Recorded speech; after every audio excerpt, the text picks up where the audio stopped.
Alright, you guys, realized I hadn't done a little update on this in a little while. I just finished painting this tailgate. I got I had moved some of my stuff over here that I've been working on this 66 because I'm winding it down. And I'd painted this latch and got it all dialed in. It's going to be black on this gray. This gray is a gray that I had. It'll matte out a little bit. That's why it's starting to look a little dry in some of these spots. But it'll matte out a little bit. It's got some orange peel because I don't know what I'm doing. I'm just painting. I figure it out, and it's fun, but I'm not a painter. But I've painted a lot of stuff, but oh well. And then this is the old 66, guys. She's running. Everything's done except this little bit of wiring right here because of this commander. This control pack for the dash isn't working right. I'm probably gonna have to send it back. It's warranted. That's the last thing. I got the console secured. I got the seats in it. I got the roll cage in it. I made these brackets to hold the windshield. And then basically just tucking up the wiring. All the cameras work. All the cameras are installed all the way around it. I don't know. Let me close this so I don't run into it. I put these cameras on there because I had them. They look a little funky maybe. I don't know. I'm leaving them on there. I'll use them. They actually are really trick because you can see really good off to the sides. This thing's a little tricky to see out of when you're sitting in it. I put nut certs in here to hold the top down. I got the seat belts in it for the back seat. I got the bumper secured. I had to make some brackets for the bottom. I painted that fuel tank, stuck that little Bronco on there just to fill in the hole. And then, yeah. Got the mirror rigged up in it. I got it. It fires right up and runs good.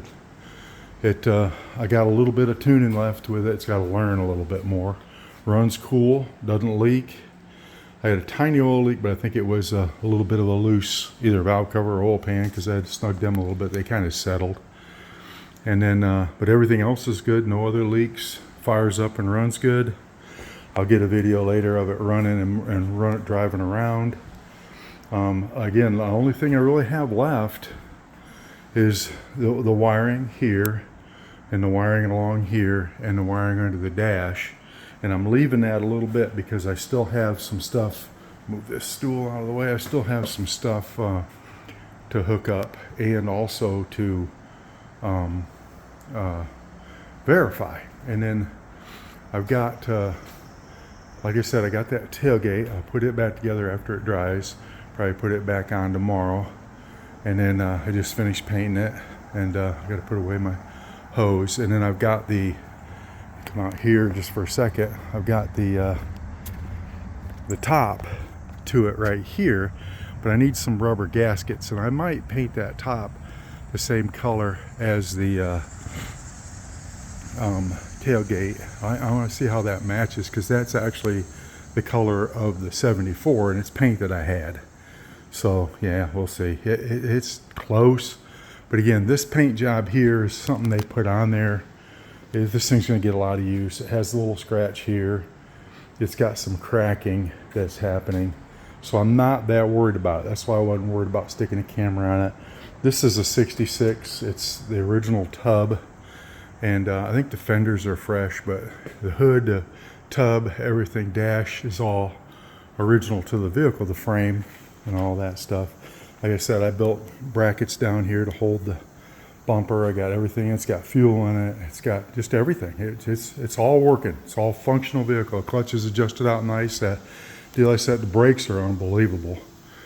And then I got a temporary exhaust in place for a little bit, and I'm going to make a more custom exhaust. But yeah, so the 66 is pretty much done.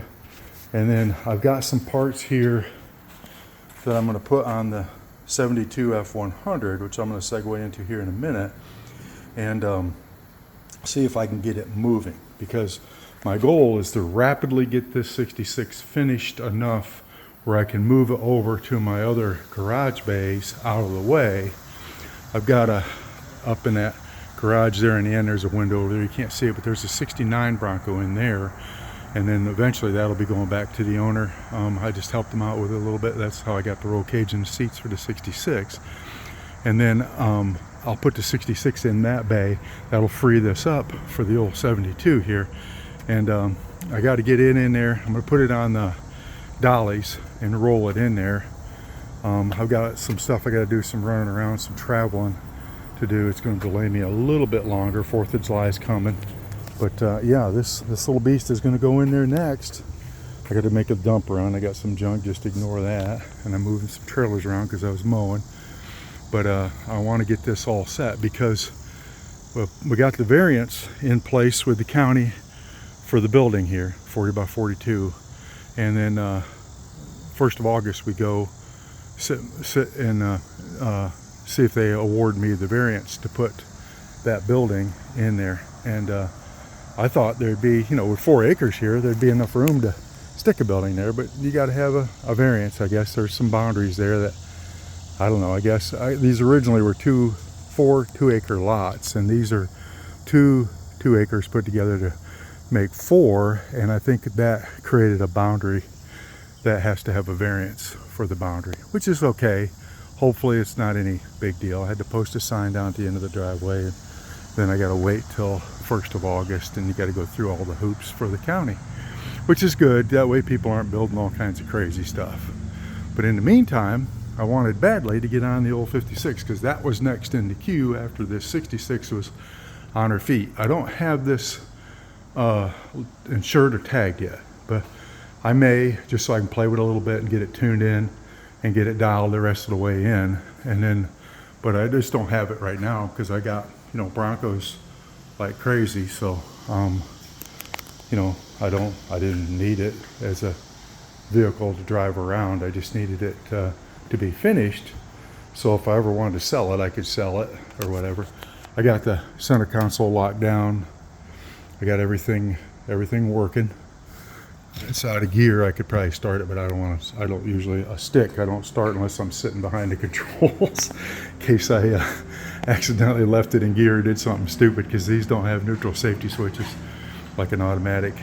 But yeah, guys, I just wanted to give you an update on this beast.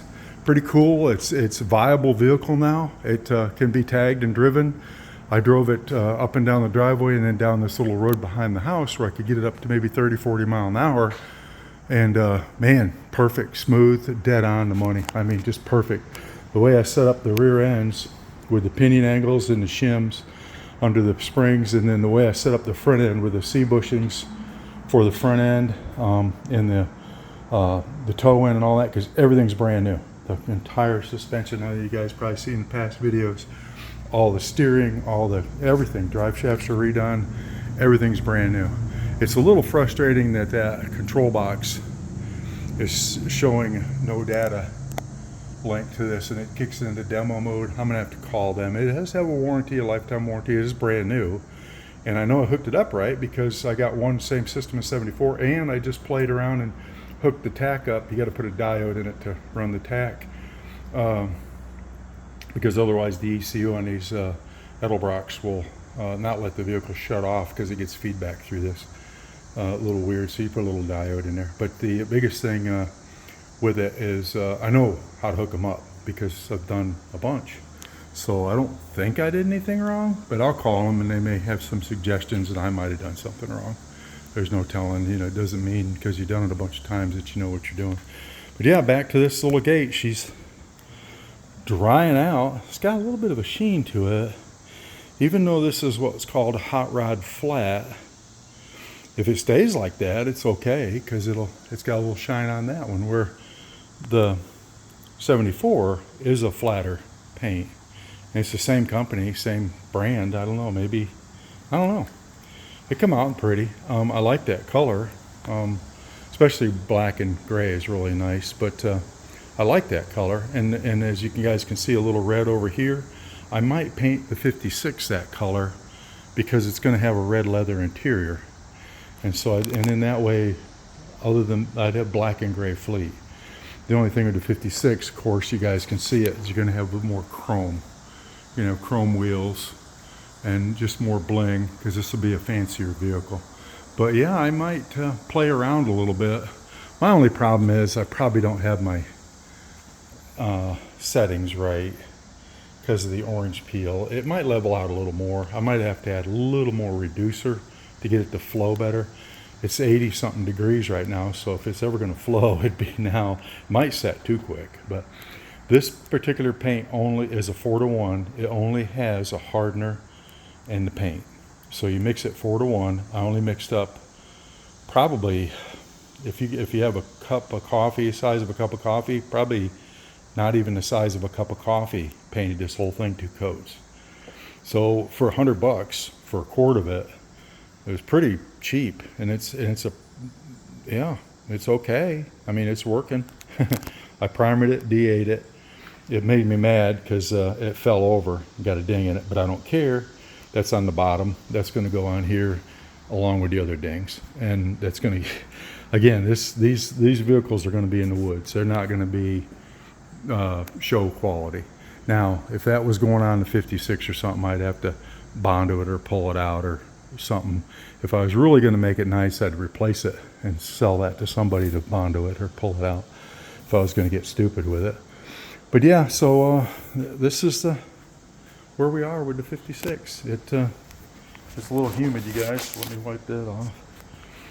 And but anyways, thanks for watching, and then I'll keep you updated, and I'll get a little video of this later moving around on its own power and stuff, and then this will be on to the next thing, and once I get the top done and set on it, then it'll be pretty viable. At least you'll be able to ride around in the rain a little bit in the sun. I've got a bimini top, half top, and I got a full bimini top, and I've got a soft top that fits these. So I could throw a soft top on it, and that completely encloses it. Well, it does pretty much for the trail doors. I've got doors for this, but they need to be rebuilt.